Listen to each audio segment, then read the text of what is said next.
Hola, ¿qué tal? ¿Cómo están? Muy pero muy buenas noches. Bienvenidos y bienvenidas. Estamos comenzando un nuevo programa aquí en UNLP TV. ¿Cómo estás, Claudio Alonso? ¿Cómo estás, Elena Harry? Tanto tiempo hace que no trabajamos juntos sí, la nosotros, que sí.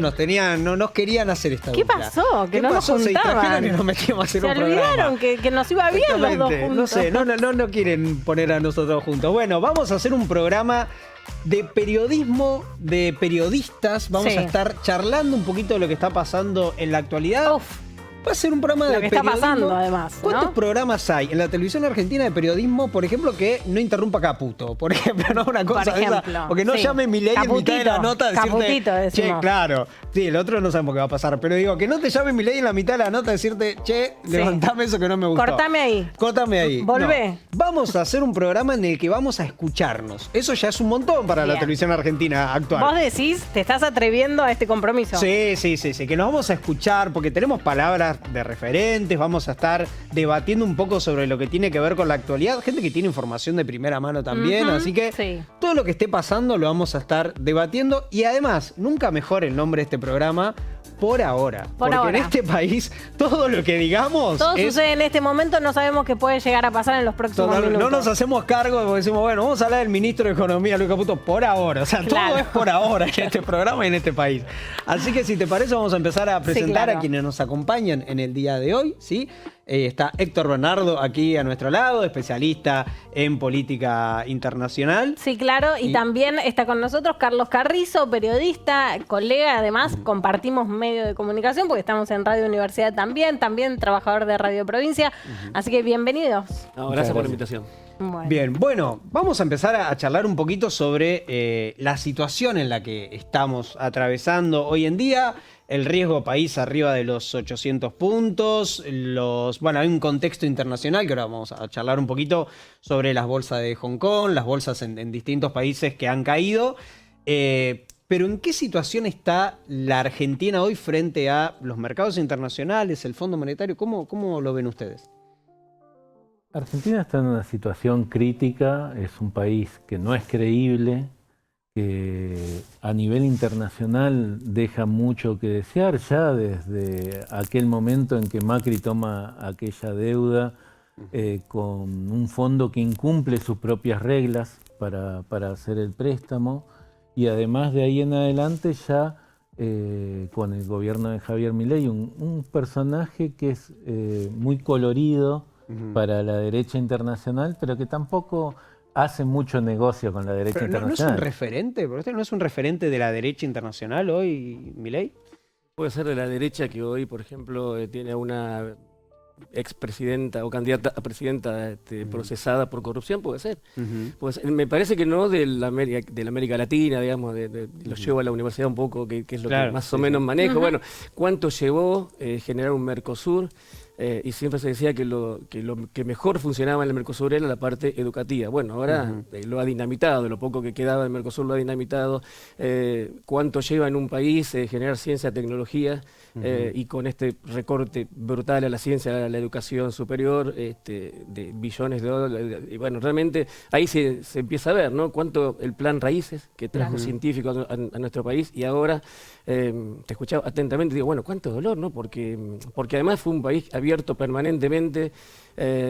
Nuestra ciudad es una ciudad donde vienen permanentemente extranjeros, que no son extranjeros, son residentes, transitorios pero residentes.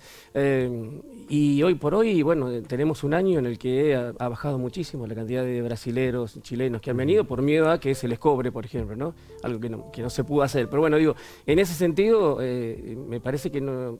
De la derecha sí, pero de América Latina me parece que hoy no es referente. Claro, de alguna manera Argentina era referencia en estos temas, ¿no? Sí. Ahora, ¿qué está haciendo referencia hoy la Argentina para el resto del mundo y con esa mirada? Y también pienso en esto, digo, Milei se referencia constantemente con las derechas en el mundo. Ahora, ¿las derechas lo tienen tan en cuenta a Javier Milei como una figura importante?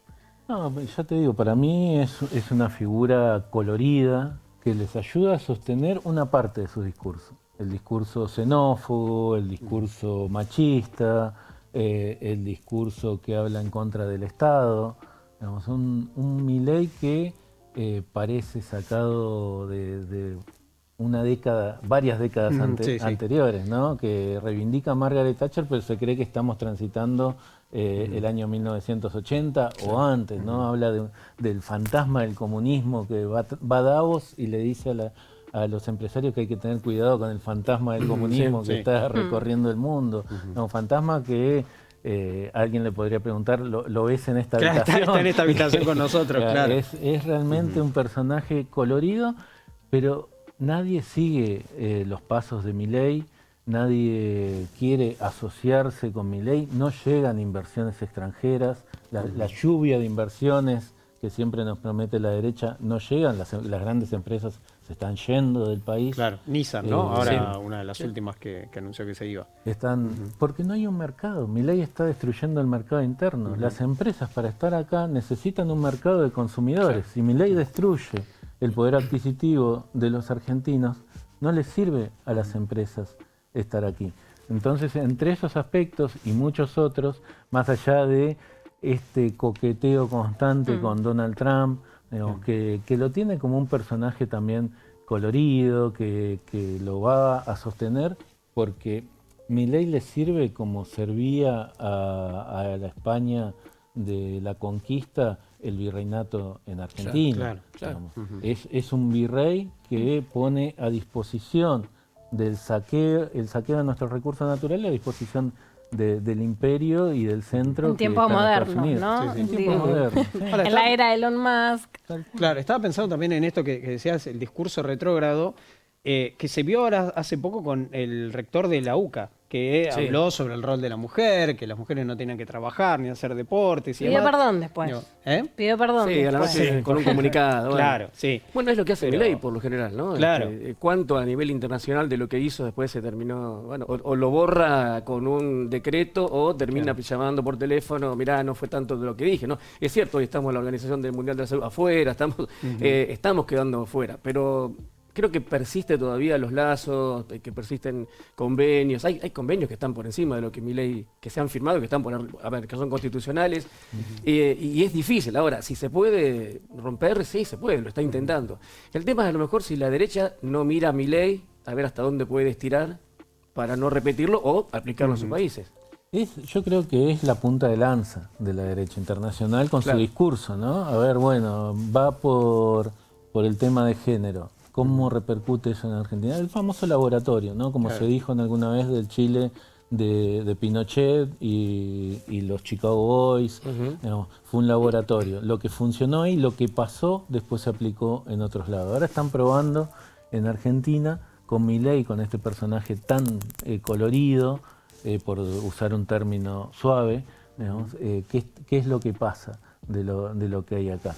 Y la resistencia de un pueblo que históricamente ha resistido estos embates de la derecha y de los sectores reaccionarios. Es muy difícil, digamos, que esto no termine como terminó siempre, ¿no? Claro. Digamos, es que parece la crónica de un final anunciado, ¿no? Porque lo que vivimos el 2001, vemos que ya hay una situación, hoy se veían imágenes de gente yendo al banco a retirar los dólares, que por ahí te decían, hoy no, mañana venía a buscarlos. Digo, no es una situación alarmante como la del 2001, pero uno ve cierto tufillo a esa situación, ¿no? Y sí, lo hay. No sé, me parece que en 2001 no iba a ser por mucho menos. Bueno, porque hubo muertos en la plaza y ya se había llegado a una situación. Pero, y faltaría eso, un corralito a lo mejor para que la gente salga. Me parece que la situación de redes, la situación de medios de comunicación, que en ese momento estaban, pero a lo mejor no tan concentrados, hace que todavía no estemos viendo la realidad, porque a lo mejor el pantallazo que nosotros vemos de hoy por hoy, el Congreso, un miércoles con los jubilados, o a lo mejor, pero después cuando buscás, nos pasa Celina esto, buscando por ahí noticias, encontrás Salta, Jujuy, y se están dando, y se replican, y se replican. A lo mejor nos cuesta verlo en su totalidad, ¿no? También a veces pasa si lo que está sucediendo y la preocupación está por fuera de la burbuja o en realidad quienes estamos ensimismados en la información creemos que todo el mundo está siendo consciente y sin embargo te corres un poco y ¿Pasa eso? Digo, el común de la gente se está preguntando qué es lo que sucede con el Fondo Monetario Internacional, si esta esta toma de deuda también va a ser histórica. Digo, si seguimos estando rankeando ahí Bueno, a vos tope. fuera del aire tirabas ¿no? un dato interesante respecto de eso, ¿no? Sí, decía, recientemente se difundió en el Destape una encuesta en la que el 30% de los encuestados creía que la culpa de la criptoestafa la tenía el kirchnerismo.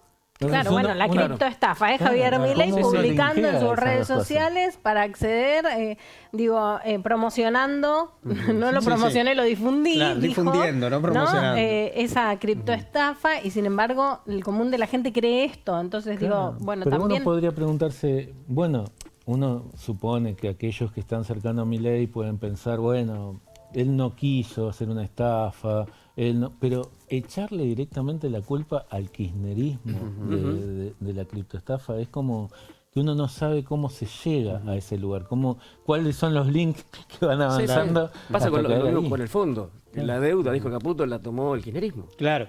Sí, sí. Caputo. Ahora, no hay un antipopulismo, antiperonismo, antikirchnerismo, como quieran llamarlo, que está dispuesto a sufrir con tal de que no vuelva ese populismo, o kirchnerismo, o peronismo, lo que sea. Digo, no hay gente que está dispuesta a que me recorten los medicamentos, cobrar menos, pero no importa el esfuerzo, esa sensación que de que hacer hago el esfuerzo para que no vuelvan los demás, que quizás no lo teníamos en el 2001. En el 2001 había ya una sociedad que nadie partió una lanza por De la Rúa. Nadie iba a salir a defender a De la Rúa. Hoy sí tenés gente que sigue bancando este modelo. Sí, pero cuando vas a buscar los remedios oncológicos y no te lo dan, me parece que a lo mejor hay algo que no estamos viendo, por eso decía, ¿no? En líneas generales, que en el día a día la gente lo está sufriendo. La dolarización no se dio, el cepo no se liberó, y por lo que sabemos no se va a liberar por mucho tiempo. Es más, dicen no sabemos cuándo, las respuestas son cada vez más dudosas, digamos, o de dudosa credibilidad. Vamos a la carnicería, verdulería, y los precios suben todos. Vemos limones de Egipto, fideos de Albania, espirales de Indonesia, pero también los pagamos carísimos. En los 90 a lo mejor pasaba eso y accedíamos un poquito mejor. Bueno, después terminó con el 2001. Eso fue todo esto, pero a lo mejor es eso, ¿no? Esperamos, yo no sé, creería que no. Me parece que las medio término ahora, las elecciones, nos van a dar un pantallazo, pero hasta eso no sé cómo se llega, ¿no? En estas elecciones un poco se va a plebiscitar, ¿no? El gobierno de Milei. Que uno tiene la sensación de que las elecciones un poco van a plebiscitar esa situación. Sí, de todas maneras, los pueblos tienen tiempos que son difíciles de medir, de saber hasta cuándo se puede tirar de la cuerda. Pero en algún momento eso, digamos, es como vos decías, la crónica de una muerte anunciada, porque no solo es el mismo modelo de los 90, es el mismo modelo de la dictadura. Y la dictadura también se tuvo que ir porque el modelo económico fracasó. Ni siquiera con la brutal represión, ni siquiera con el control de todos los medios de comunicación, con todo el aparato del Estado en su poder, pudieron sostener un modelo económico que destruye la industria nacional, que aumenta el desempleo, que aumenta la indigencia, que aumenta la desigualdad, que se pone al servicio de los intereses extranjeros y que no le da nada a la gente. En un momento eso es una olla a presión que tarde o temprano estalla. Una realidad que de todos modos en algunos números pareciera como positiva también, porque digo, la inflación va bajando, ¿no? Y el gobierno tiene la excusa para celebrarlo. Digo, más allá que después en la realidad uno va y ve que la plata no te alcanza, que el salario nunca sube, más allá de si los precios están más estancados o no. Digo, hoy se conoció también el dato de la pobreza, ¿no? Y hay una disminución. Segundo semestre del 2024, ¿no? Claro, y hay una disminución también. Otro número que se celebra para el gobierno de Milei, ¿no?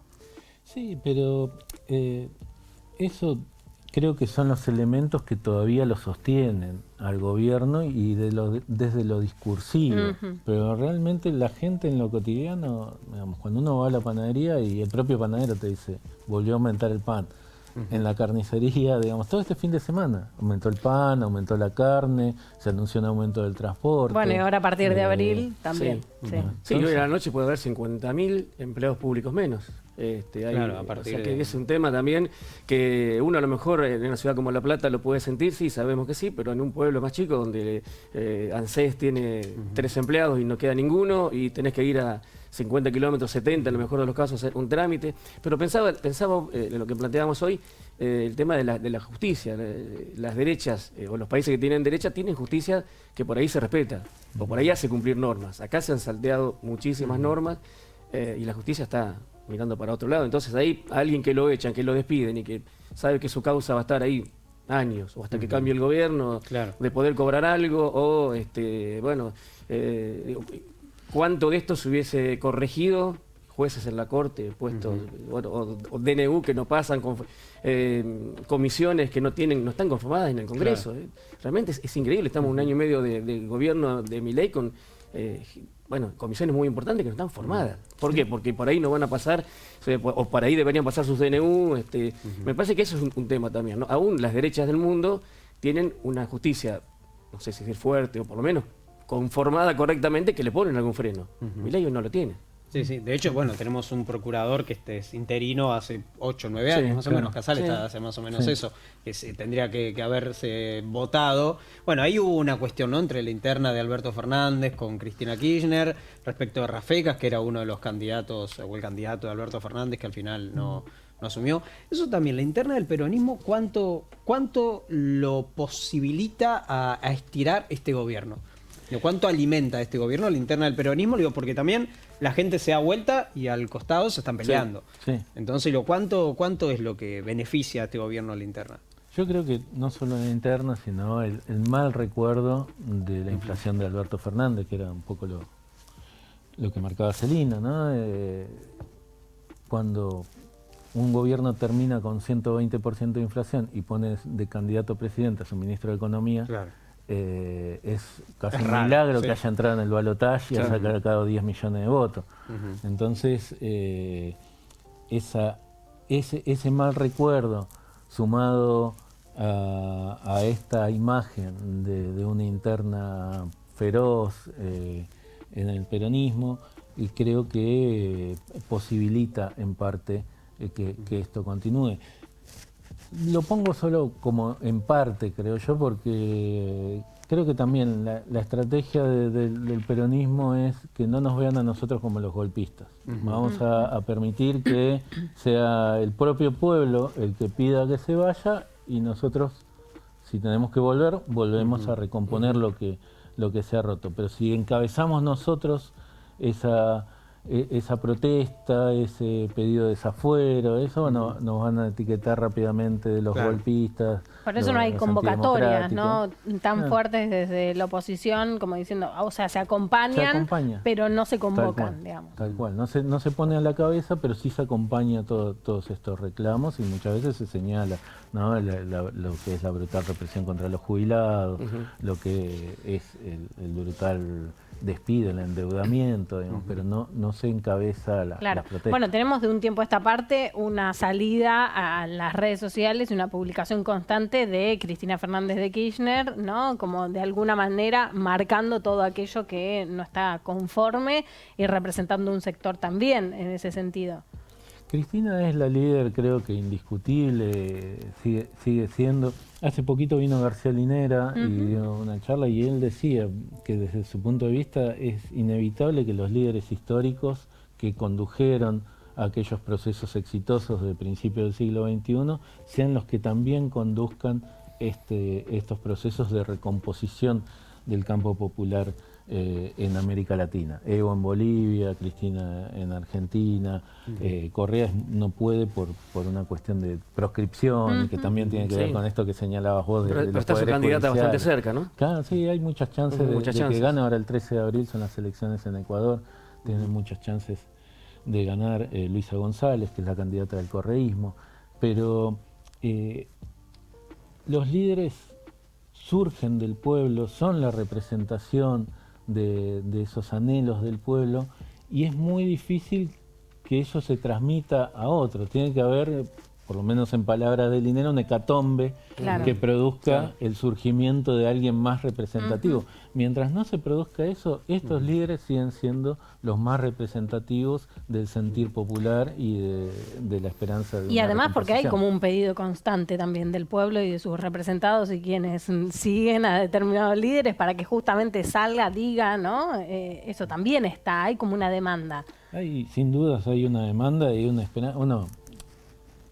Bueno, y ahí ya podríamos caer en aspectos hasta psicológicos, ¿no? Pero en el líder reconoce algo del padre, ¿no? Y uno cuando es chico y está indefenso busca al padre para que lo proteja, incluso para que le dé la respuesta, papá, ¿por qué pasó esto?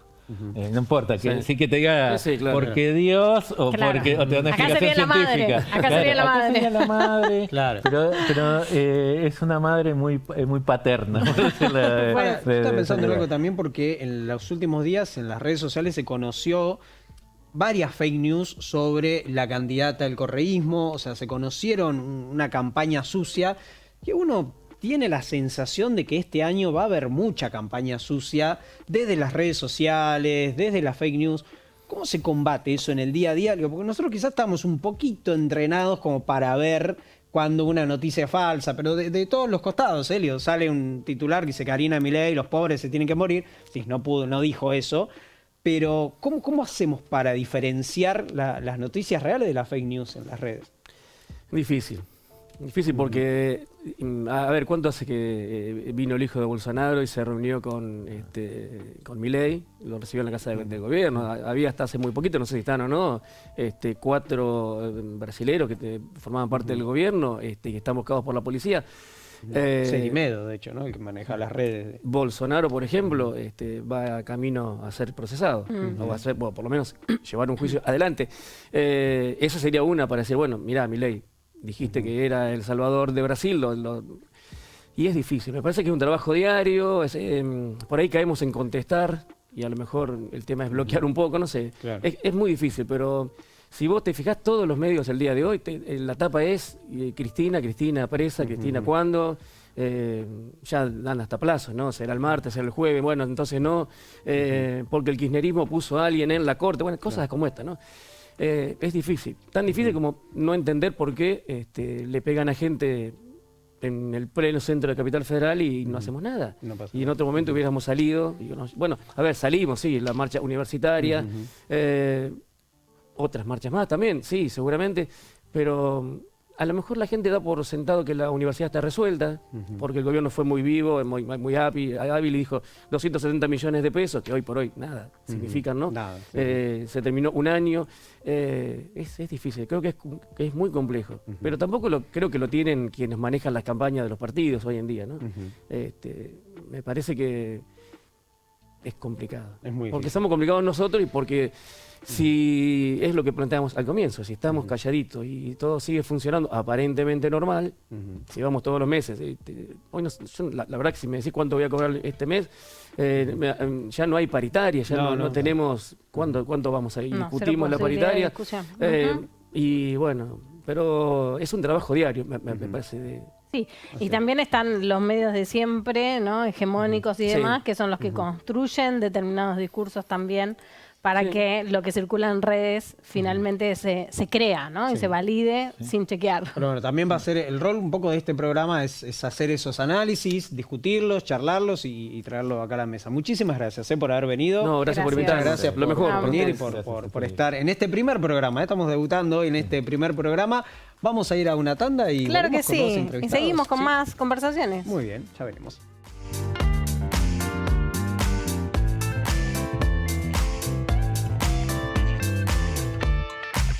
Bienvenidos y bienvenidas a Expertos, un programa donde vamos a conocer investigaciones de las y los científicos de la Universidad de La Plata. Hoy más que nunca tenemos que poner en foco todo lo que se produce en nuestra universidad pública y en el sistema científico argentino.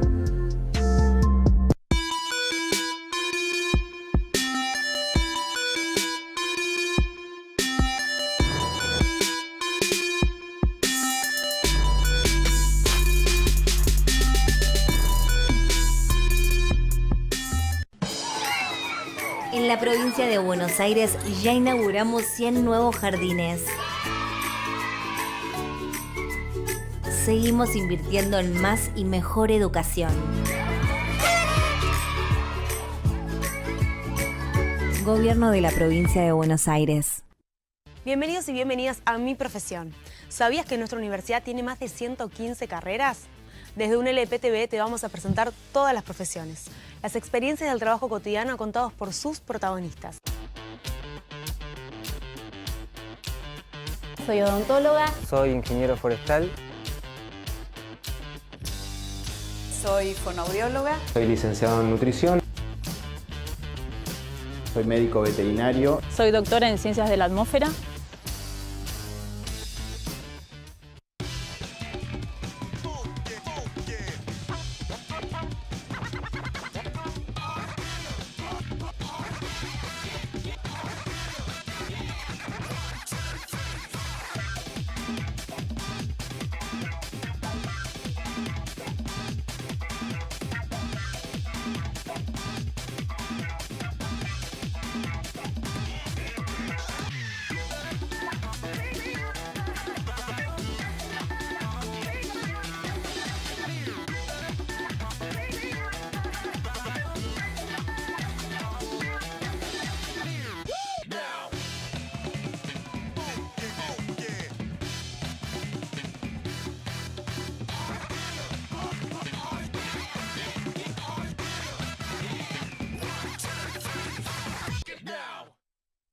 Apostar todos los días no da. Pillar con las apuestas no da. Si conoces a alguien que tiene problemas con las apuestas, dejarlo solo no da. Llama al 0800-222-5462. Gobierno de la provincia de Buenos Aires.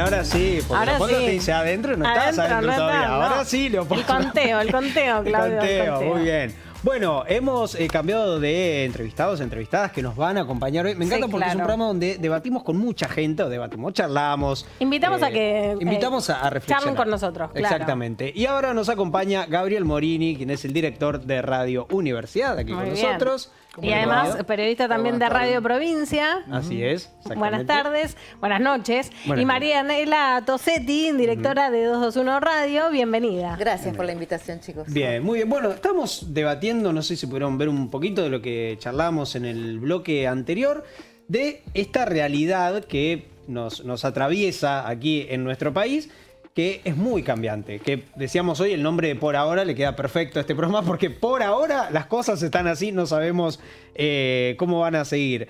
¿Cómo ven ustedes la situación en la que se está atravesando ahora? ¿Quién quiere empezar a contar un poco cómo ven las últimas noticias sobre Luis Caputo? Ahora vamos a ver un poquito la charla que tuvo con Luis Majul, cómo respondieron los mercados, bueno, un poco el panorama en general. Bueno, arranco yo un poquito. Me parece que el por ahora tiene mucho que ver con eso, ¿no? Hace un ratito nada más se supo que hay un primer desembolso del Fondo Monetario finalmente confirmado de 8.000 millones, 40% de lo que muchos decían que había pedido el gobierno.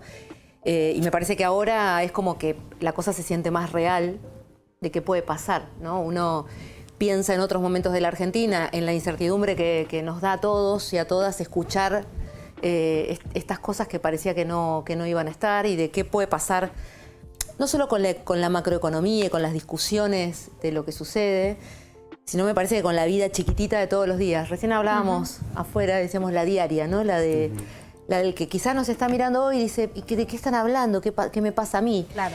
Y hoy va a pasar que a la noche aumenta la nafta y mañana aumenta el bondi. Y que seguramente los jubilados que ya no se van a poder jubilar porque ya no hay moratoria tendrán que jubilarse 5 años más tarde. Bueno, esto es lo que quizá cuando se habla o cuando algunos dirigentes hablan de qué significa endeudarse, pasa en la Argentina de todos los días, ¿no? Sí. Me parece que también es nuestra obligación bajar eso acá. Mira, yo ya te dejo, si no voy a hablar mucho yo. No. Hoy a la mañana charlábamos con unas mamás y unos papás en la radio que cerraron un centro de día por falta de fondos. De chicos discapacitados, casi todos ellos, grandes, 18 a 60 años. adultos mayores, algunos, que sus papás tienen 80. Y ellos hablaban de un gobierno nacional que ha decidido que la discapacidad ya ahora no es prioridad en la Argentina. No, arréglate, como claro. puedas. Y vos imaginate una pareja de jubilados de 80 años que tiene un hijo de 60 que está en un lugar así. ¿Qué pensás? ¿Cómo proyectás un futuro? De cuando el día que no estés, que pensabas que el Estado lo iba a cuidar, no hay chance. Me parece que hay que empezar a leer eso para entender qué pasa. A mí se me ocurre, en primer lugar, dos cosas. Queda muy clara la desesperación del gobierno. Un gobierno desesperado. Y es un gobierno que desde comienzos de año, como mínimo, no para de tropezar en la escalera. Un tropiezo en la escalera es bravo, porque no hay mucha posibilidad de hacer pie y detenerse en algo. Se va a blandir como una noticia fabulosa, la de el acuerdo con el fondo y este compromiso de 8.000 millones. Pero la verdad es que ese acuerdo es muy costoso para el gobierno. En primer lugar, desacredita buena parte de su prédica política diciendo que con el ajuste fiscal alcanzaba. Han hecho un ajuste con un costo social todavía no mensurado y con eso no alcanza. Entre otras cosas, porque muy probablemente hayan incurrido desde el vamos en un error de diagnóstico. El problema de la Argentina no era solamente, como mínimo uno podría decir, no era solamente el problema del déficit fiscal. Había evidentemente otros problemas que desde diferentes sectores políticos decían, che, miren, acá hay un problema. Argentina tiene una economía bimonetaria, como no tienen otros países, por ejemplo, de la región, y hagas lo que hagas, siempre hay tensión en el espectro cambiario, siempre. Aún frente a un ajuste fiscal fenomenal que ha afectado en forma determinante al sector pasivo. Determinante, Sí. 40% del costo del ajuste lo pagan los jubilados y jubiladas. ¿No? Y que ha afectado en forma también determinante al sector público, con una pérdida de políticas públicas en un montón de áreas muy sensibles. Para muestra hace falta un botón, Bahía Blanca, que sigue esperando ese compromiso que asumieron y que no llega y que no se materializa. Sí, hoy lo reclamó el intendente. Hoy lo reclamó sus fieles. Eso en primer término. En segundo término, la necesidad de, ante la urgencia, el camino político y no el técnico. Javier Milei se reunió con autoridades del gobierno estadounidense, de la administración Trump, y con Macron. Fundamentales en el Fondo Monetario. Fundamentales en el Fondo Monetario. Macron diciendo que iba a dar el apoyo a la Argentina. Entre otras cosas, porque Caputo es, para el supermercado de barrio, la imagen es clara, es el tipo que afana yogur, que queda detectado en las cámaras, que le imprimen la foto en la caja y dice, este afana yogures. Sí. Eso es Caputo para el Fondo Monetario. Caputo fue a pedir 35.000 millones. Sí. Trascendió cuál fue el pedido, 35.000 millones. Después dijeron, ni loco. Empezaron a hablar de 20 y hoy por hoy es un primer desembolso de 8.000. Ojo, yo digo, miremos la coyuntura 2018, cuando Caputo fue a negociar lo mismo. En aquel momento era el superministro de Finanzas, ustedes recuerdan. El ministro de Economía no tenía, esa tutela la tenía el ministro de Finanzas, él era calificado como el Messi de las finanzas. En el 2018, yo no me acuerdo perfectamente la fecha, pero creo que el 8 de mayo se anuncia que volvemos al fondo. En junio se acredita el dinero. En septiembre se la habían fumado toda en el carry trade, como probablemente pueda pasar ahora, y a Caputo lo eyectaron. ¿No? Pero venimos de esa coyuntura. A mí no hay nada que me indique que esta vez va a salir mejor. Te quiero detener ahí porque tenemos un video para mostrar lo que decía justamente en ese contexto Esper respecto de lo que iba a hacer Caputo con la plata que le prestaba el Fondo Monetario. Y es casi un volver al futuro y ver qué es lo que estaría diciendo hoy. Mirá, vamos a ver lo que decía Esper. Contemos toda la película y no nos quedemos con esa foto, porque a vos el fondo no te da la plata que te da para que Caputo le ponga precio fijo al dólar, le ponga techo, para que sus amiguitos lo compren barato. El Fondo Monetario, cuando nos dio los 15.000 millones de dólares, el 22 de junio, no te lo da para que vos hagas lo que quieras.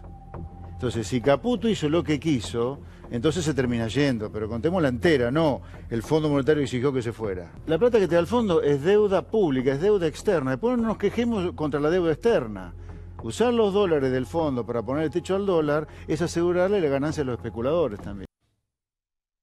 Parece que estuviera hablando ayer, ¿no? Bueno, se pisan entre ellos igual, porque también Milei criticaba, ¿no? De lo que significaba que un país fuera al fondo, ¿no? Parece difícil pensar que no se esté pasando. En tan poco tiempo, ¿no? En tan poco tiempo, sí. Y sobre todo por las consecuencias. A veces, no sé si les pasa a ustedes, pero cuando uno analiza estas cosas o las muestras, dice, pero el periodismo es siempre igual, ¿viste? O no, ustedes porque tal cosa. Da la sensación como que en la vida te va pasando lo mismo y dices, pero la pucha, ¿cuándo va a pasar que nos demos cuenta? ¿No? Y yo no estoy hablando de que ni subestimando a aquel que votó o eligió alguna cosa, pero sí entiendo que a veces estas cuestiones hacen que parezca que es inevitable. ¿Viste? Como decís, no, bueno, no, y ves que viene el tren. Claro. No, es inevitable. ¿Sabes qué me pregunto yo, por lo menos? O no, capaz que yo estoy muy viendo el vaso medio vacío. Yo creo que está bien preguntarnos sobre esto. Hay que preguntarse cuáles son los compromisos que uno adquiere cuando adquiere deuda. Claro. ¿Qué dice Macron en ese tuit en el que cuenta la conversación con Milei? Dice, vamos a ser socios en, ¿cómo es la definición? Tierras raras. Sí. ¿Qué es eso, che? ¿Alguien se pregunta cuál es la letra chica de ese acuerdo que Macron unilateralmente anuncia?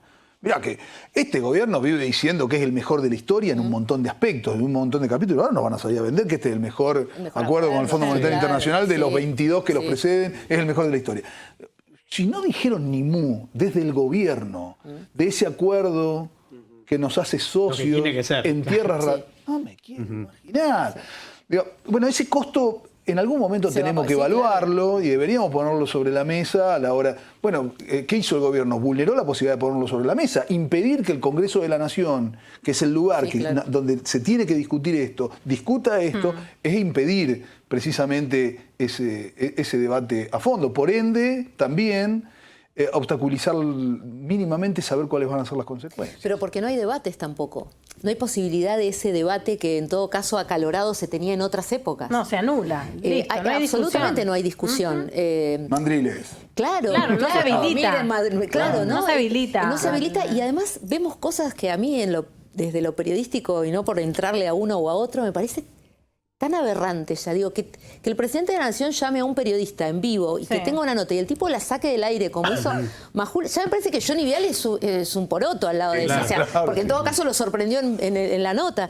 Pero todo eso está pasando y no hay discusión, ¿viste? No hay una gran discusión. Me parece que todo está llegando a un punto en el que, como vos decís, vamos a tener que reflexionar, porque después las consecuencias vienen, inevitablemente. Sí, bueno, anoche Caputo le decía a Majul que en este acuerdo, que es histórico, que nunca visto y demás, el ajuste ya está hecho de antemano. Ya hicimos todo lo que el fondo hubiese pedido, ¿no? Te pide el fondo. Lo que en general te pide, una vez que te da la guita, nosotros ya lo hicimos antes, dice, ¿no? Entonces, la entrega ha sido total. Me parece que ahí está el secreto, porque en definitiva todo esto que se está haciendo tiene una tabla de mensura.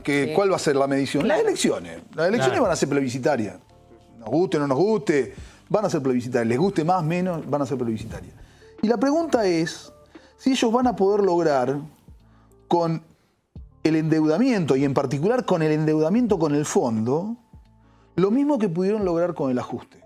Hay que decir, este gobierno realizó un ajuste fenomenal de un costo social altísimo que todavía no logramos medir sus consecuencias, pero que van a ser consecuencias duras para posteridad. Y la verdad es que logró hacerlo hasta incluso revirtiendo la carga negativa que la palabra ajuste tenía para la gran mayoría de los argentinos. Lo muestran así. 3.0, la de Gila Vilker, hace poquito lanzó un estudio con ese contenido. CEOP de Roberto Bachman lanzó un estudio también hace un par de semanas con eso. Lograron revertir la construcción de sentido que hace en la mayoría de los argentinos encuestados, por lo menos, la palabra ajuste. Van a lograr lo mismo con deuda y en particular con deuda con Fondo Monetario Internacional, teniendo en la historia, en las espaldas de la Argentina, con 23 acuerdos con el Fondo Monetario Internacional y ninguno que no haya arrojado una coyuntura de devaluación, recesión y aumento de pobreza. Todos, ¿eh? Todos los acuerdos. Y un presidente que además, si uno repasa, hay provincias que no conoce. Sí. No digo, no sé que Nueva York sea una provincia argentina. Pero claro, sí, bueno, capaz que creyó. Pero digo, hay lugares donde no fue jamás. Es un fenómeno tremendo para analizar, más allá del dolor que puede causar. Pero hay desde lo social, hay provincias que no fue en la campaña, que no recorrió como presidente. Hay lugares que no... Y después todo este montaje tremendo alrededor de cosas como patrias o ¿no? una manera de comunicar, de hacer, de reírse de las cosas. Bueno, por eso, hay también una cuestión discursiva incluso que decís, claro. no llama la atención esto de mandriles, la violencia constante. Mirá, en su discurso. Yo hablo mucho con funcionarios y con dirigentes y yo les digo, y a mí me quedó muy grabado porque me dio como un temor que no tenía hacía muchos años, y yo tengo unos cuantos.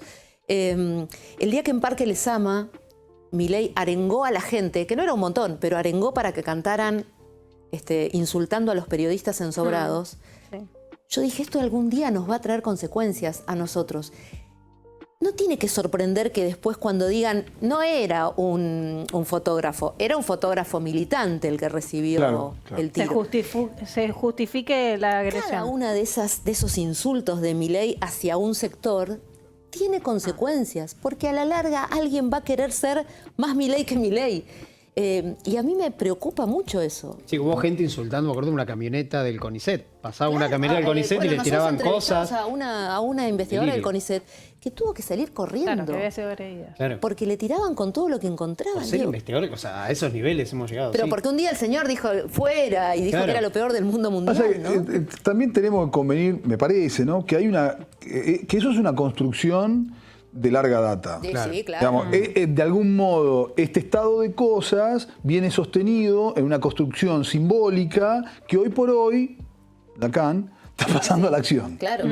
¿No? Peligroso. Sí. Peligrosísimo. Bueno, tuviste un macrismo que ya te alimentó también un poco Hace ese caldo, 15 años que un sector amplio de la política y un sector muy mayoritario de los medios de comunicación construyen sentido en torno a una consonante que tiene... podría tener un capítulo, la K, para todo ese enorme sector, podría tener un capítulo en los anales de la historia del infierno directamente. ¿O no? Sí. Bueno, es una construcción. Nada de eso es gratuito. A todo le ponemos K y ya suena mal. Claro, saben que es automático. La ruta de K ya está, listo. Claro. Es inmediata la asociación. Han logrado eso. Lo mismo con militancia, por ejemplo. Por ejemplo. Por eso hoy planteábamos en en el primer bloque también hablando un poco de esto de si no hay una sociedad que está dispuesta a sacrificarse con tal de que no vuelva local, peronismo, el populismo, como se lo quiera llamar. Digo, ¿no hay una parte de la sociedad que está incluso hasta sacrificarse? Es decir, prefiero no tener medicamentos, prefiero no llegar a fin de mes. ¿No hay un gorilismo muy grande en la sociedad en estos últimos tiempos? La sociedad está muy polarizada, sí, está muy polarizada. Esa polarización de la sociedad es conveniente a determinados intereses, sí, es conveniente a determinados intereses. A mí me parece que el gran éxito de las derechas en los últimos 40 años no es solamente el de poder presentarse cada 5 años como algo absolutamente novedoso, que es sin lugar a dudas un gran éxito, sino haber logrado que los sectores más vulnerables supongan que sus vulnerabilidades son la responsabilidad de otros sectores vulnerados. Claro.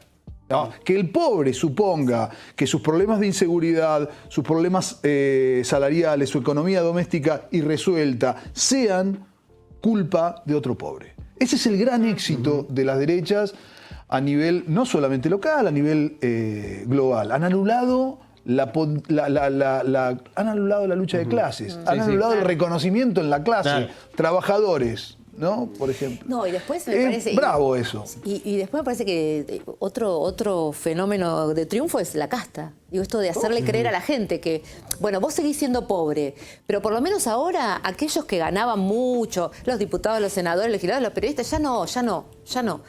Ahora está pagando la casta. Yo creo que hay un tiempo para todo eso, ¿no? En el que vos te vas... Porque si no parece, a mí un poco me preocupa a veces cuando se dice, bueno, la gente que no entiende mucho, ¿viste? La gente entiende todo, pero a veces también se aferra a lo que puede, ¿no? Y va encontrando el camino para... ¿O preferís no seguir desilusionándote? Sí, también las desilusiones en Ponerse a analizar es darse cuenta de eso, de que te mientan, ¿no? Un montón de cosas. Pero me parece que había una construcción de decir, bueno, yo sigo teniendo nada, pero por lo menos aquellos que robaban ahora van a ir presos, ahora van a pagar, ahora no les vamos a dar... Por eso para mí es muy importante esto de los discursos, de ustedes son ratas. Digo, que un presidente publique en su cuenta, con un posteo con ratas en el Congreso, uno podrá tener un montón de diferencias, podrá pensar que a veces las agendas de la política no están tan cerca de la gente, pero de ahí a ese punto me parece un montón. Y la gente... compró en el primer tiempo esto de la casta, ¿no? Me parece que entró eso y después, bueno, tiene consecuencias también. Este discurso anticorrupción, por ejemplo, con Cuéllar, ¿no pasó lo mismo? Digo, tienen un diputado que se conoció, que llegó a Paraguay con dinero, con valijas y demás, y no lo tomaron como un caso de corrupción de este gobierno. La criptoestafa saltó por todos lados, y la gente no lo asoció directamente a, che, mi presidente, el que yo voté, es un corrupto o fue parte de una corrupción. Como que logran... Pero en serio estamos convencidos que lo que no haya una reproducción sistemática, permanente, constante, en loop, en todos los medios de comunicación de esa evaluación, no quiere decir que esa evaluación no suceda. ¿Qué quiero decir con esto? ¿Qué quiero decir con esto? A mí me parece que Milei tenía una carta de crédito que en su participación inobjetable en la criptoestafa más grande de la historia. En esa le damos la derecha, que es la más grande de la historia. La ha roto. Rompió esa carta de crédito. Yo creo que rompió esa carta de crédito. Cuando vos no tenés más el comodín, es más difícil armar el juego, ¿no? ¿Qué pasa cuando te viene una mala mano? Y ya no está el comodín. Claro. No vale más un as esto. Entonces la perdieron, ¿eh? Esa no se restituye. Esa no se restituye. Yo creo que la perdieron. Y además me atrevería a decir, Claudio, creo que la perdieron mucho antes de lo que la perdieron otros gobiernos que también perdieron su comodín, su carta de crédito. Ahora, lo cierto es que Cuéllar se olvidó todo el mundo. ¿O no? Por lo menos no están los medios de comunicación. Hay cosas que, viste, que a veces se entiende y a veces no, porque algunas cosas resuenan mucho y otras no tantas. Algunas, quizá todos y todas elegimos seguir y otras no tanto. Pero sí creo que es súper importante esto, decir que él tenía esa carta y la perdió con la cripto. Yo creo que la cripto no pasó desapercibida, para nada, para nada. No sé si va a impactar en el voto, no sé si va a impactar en su base electoral, pero sí me parece que pegó y pegó fuerte. Quizás también porque los propios se vieron perjudicados. Pero bueno, hay una cosa, me parece que con lo que decía recién del Cadio. Ayer una nota amarra, ¿viste? Y entonces dicen, porque yo quiero ganar en la Ciudad Autónoma de Buenos Aires para ganarle al kirchnerismo. Entonces, ¿viste? Es casi hasta difícil para Feynman decirle, pero no hay kirchnerismo. Claro, hace 20 años otra fuerza política. No hay. Y entonces dice, bueno, yo le quiero ganar al kirchnerismo. Entonces vos decís, bueno, me parece que ahí sí empieza a haber esto de desarmarse algunas cuestiones discursivas que, bueno, tienen un tiempo que duran. En algún momento empieza a cansar eso también. Sí, claro. Bueno, hoy Macri dijo eso también. Dijo, Karina le está errando. El único enemigo es, claro, queriendo destruir al PRO, el único enemigo sigue siendo el kirchnerismo, ¿no? Pegándole a la reta, además. Casi que llamó a una devaluación, Macri, ¿no? Dijo, el tipo de cambio está muy atrasado. Y habrá dicho, che, me pasó a mí, ahora está... Claro.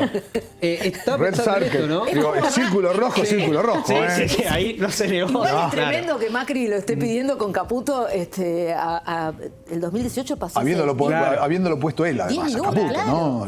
Bueno, pero él hoy decía, nosotros ayudamos y ahora resulta que ustedes nos dan la espalda, ¿no? Sí. Claro, eso también, el rol de Macri desesperado casi diciéndole a Milei, che, yo te voy a dar todo lo que vos me pidas. ¿Qué está en la negociación? ¿Qué negocia Macri en medio de esto? ¿La hidrovía? ¿Qué es lo que está negociando como para estar...? Recuerdo también que un día salió a decir Milei que él estaba dispuesto a armar una alianza con el PRO y automáticamente Macri tuiteó, sí, dale, cuando quiera nos juntamos, tu equipo, mi equipo. Como uno lo nota desesperado por participar a Macri en medio de esta construcción. Cuando Macri gobernaba, de algún modo revertimos un viejo y ansiado apotegma que dice que ahí donde hay una necesidad surge un derecho. Ahí donde hay una necesidad, con él surgió un negocio. ¿No? Se está perdiendo varios ese fue el sendero que caminó Macri. Hoy por hoy, atento a la necesidad del gobierno, sí, está buscando lo mismo. Siempre Macri está buscando negocio. Macri señor, que me estoy perdiendo, es un señor de negocios y siempre, yo creo que si Macri hubiese tenido la determinación, la fuerza interior para declinar su interés de negocio, alguna vez declinarlo y poner el eje en el interés común, hubiese tenido mucha más prosperidad política que la que tuvo. Pero en serio, en serio. Pero no es más fuerte que él. Claro. Sí. El escorpión arriba de la rana. Me parece que acá se encuentra también con un tipo que no conoce ninguna forma de hacer las cosas. Me parece que con Milei no le es tan sencillo. Claro. Viste, como que deben acordar, cuando comen milanesas deben acordar alguna cosa y después Milei se da vuelta y hace otra y él dice, no, pero esto no funciona así, muchachos, de otra forma. Pero ya no come milanesas ahora igual, come milanesas, ¿viste? Pero digo, me parece que le pasa eso también a Macri, que dice, habíamos arreglado esto y no pasó, que no tiene que ver con las candidaturas, ni si va a ser Jorge Macri, si va a ser Larreto, si va a ser... Me parece que tiene que ver con lo otro, con el negocio y con lo que tienen que acordar ellos, porque quizá ahí está el secreto de por qué no pudieron estar juntos, por qué no esa relación no termina. En algún momento recordemos que para Milei, Macri, Cavallo, bueno, todos él era como inalcanzable, aquello, eran sus ídolos, ¿no? Bueno, ahora el tipo se subió a ese lugar y los mira desde otro espacio, claramente. Muy bien, muchas gracias por habernos acompañado en el día de hoy. Primer programa, ¿no? Primer programa. Primer programa. Felicitaciones. Así que tienen ahí, van a tener su fotito en el pasillo. Claro, exactamente, para haber venido por primera vez a este programa. Si es un éxito, es nuestro. Puede ser si no, Exactamente. Yo lo desconozco, yo lo difundí. No sé quiénes son. Una foto como en la meseta, viste, que cuando va alguien. Claro. Yo no lo promocioné, lo difundí al programa. Ahora lavar las manos. Bueno, muchas gracias por haber venido. Gracias a ustedes. Muchísimas gracias. Sina, Harry, un honor, como siempre, primer programa. Bueno. Muchas gracias. Nos encontramos el lunes que viene. Claro que sí, el próximo lunes aquí en UNLPTV.